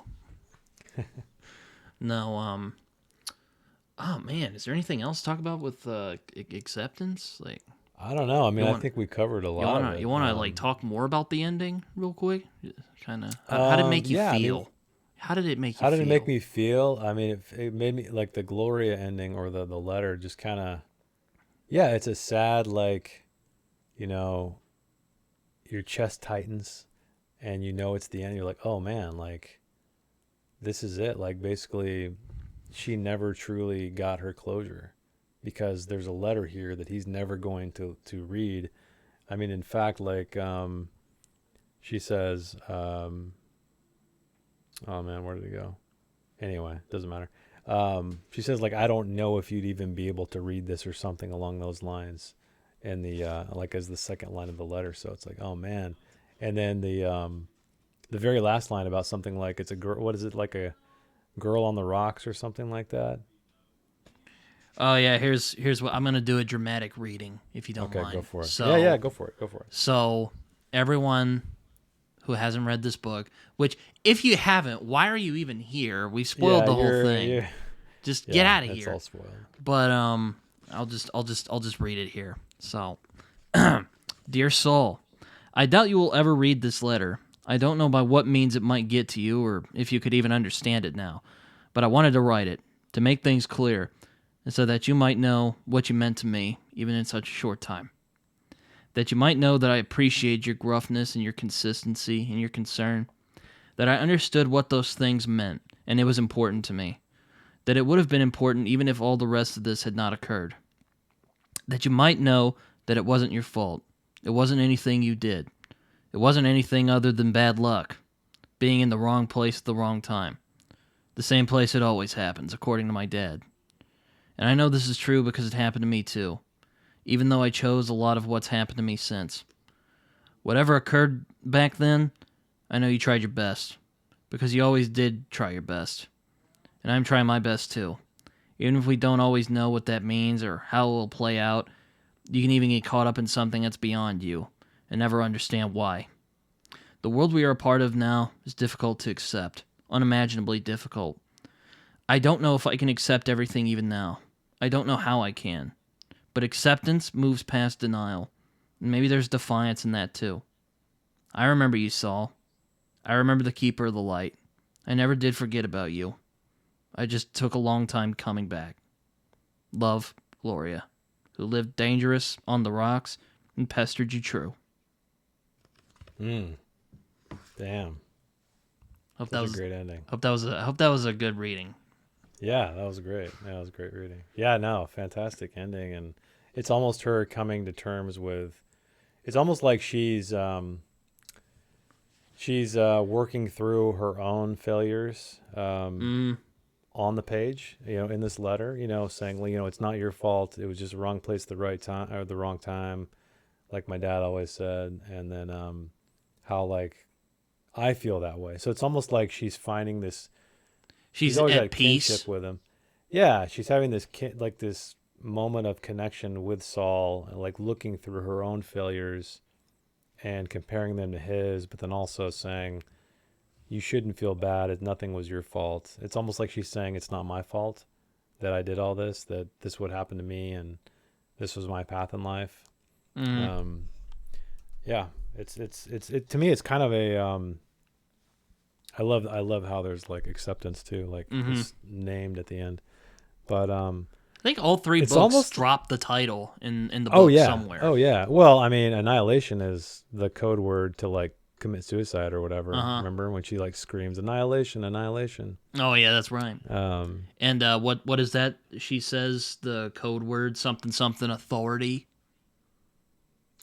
oh yeah, yeah. I'm gonna I don't look it up. remember. I'm gonna look it I don't up. remember. My Okay. dad. I'm starting to think maybe my dad was right. I really should do some of the research before I do these conversations. But here we are. What is your dad watch some and be like, dude, you don't know what you're talking about? No, we do a podcast together. Oh, okay. We were talking about it the other day. We were looking at something. Here, let me find it.